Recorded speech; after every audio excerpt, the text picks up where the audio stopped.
Hi, I'm Sam Greenfield, and yes, I have a haircut. The first one in 5 months. But I have a question. Want to hear something interesting about the Washington Redskins? We talk about how that name should be changed, and it should, because remember, and something you may not know, they were called Redskins. Native Americans, indigenous peoples, were called Redskins not because their skin was a kind of a reddish hue, but because of the way they were beaten bloody and blood ran down their skin. That's where that came from. So put that aside for a minute and think of this.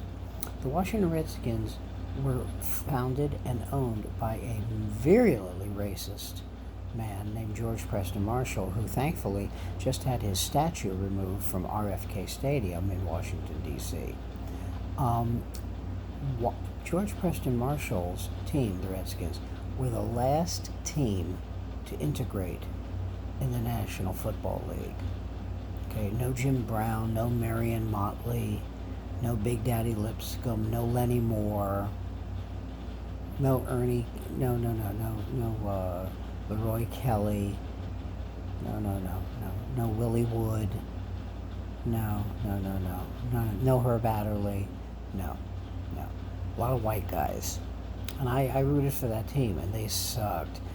Jim Steffen, I mean, they had some good players, Sam Huff, people like that. Andy Paylock, God bless him, Sonny Jurgensen. But no black players. The first black player signed by the Redskins, this is a little trivia question for you, was not Ernie Davis, it was not Bobby Mitchell, but it was a guy named Greg Hatcher. Now, Ernie Davis was a great running back for the Syracuse University, and he was traded to Cleveland for Bobby Mitchell. Tragically, Ernie Davis died like a year later, I believe, of cancer. And Bobby Mitchell came to the Redskins and did a great job as a running back and occasionally a receiver. Now, the other thing you might want to know about the Redskins is that their song, Hail to the Redskins, was changed. See, people remember it now as Hail to the Redskins, Hail Victory, Braves on the Warpath, Fight for Old D.C. The original was Fight for Old Dixie. So they were like just no blacks allowed to their bones. So when you hear Donald Trump, who evidently decided to go all in on racism, say, oh, we're changing it, the name of the Redskins is politically correct. No, Donald, it's smart. You see, this is a trend where people, and I know this gets by him, but this is a trend where people say, you know something, maybe you shouldn't have a racist name attached to your team. The Cleveland Indians, who have the most offensive logo in all of sports, that picture of that Indian with the 9-foot-high teeth like that is just awful. Terry Francona, the manager of the Cleveland Indians, has said, you know something, we got to get rid of that. So you change it. Years ago, Stanford University changed out of a Native American name to the Stanford Cardinal. It's not a big deal. In fact, one of the things that's going on now is that 3 of the minority owners, and when I say minority, I don't mean race, I mean how much they own of the team. These 3 guys own 40% of the team, of the Redskins, have made it known they are selling their shares in the team because they've had it with Dan Snyder, who is the majority owner of the team, and the team has been terrible. Terrible. Let's cut the crap. Terrible under him.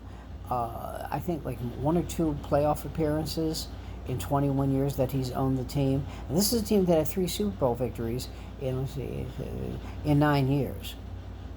Yeah. So they used to be really good, and now they're really bad. And Dan Snyder has owned the team during that time. And Dan Snyder is thinking about what kind of name should we have for the team. See, I think that's baloney. I think that he knows that for years people have wanted him to change the name of the team. And there's been pressure to bear, and he fought off the pressure, and it went away, and it still hasn't been changed. He must have an idea of what name he would like to change it to. He must, but he hasn't done it. Now, I don't know if that's the reason that these 3 guys who own 40% of the team want out. But for me, it would be a good reason. Now, like I said, getting back to Donald Trump, He's just decided that, his base is racist. This is what he's saying. It must be. And he's not going to, he's against all these changing of names. And, why can't we honor, Confederate generals who owned slaves and beat them half to death? Robert E. Lee and Jefferson Davis and people like that. Come on, be a sport. What a putz. I'm Sam Greenfield, and my YouTube is Sam Greenfield Has Questions. Subscribe, it's free. And have a wonderful, wonderful rest of the summer. And stay safe and wash your hands.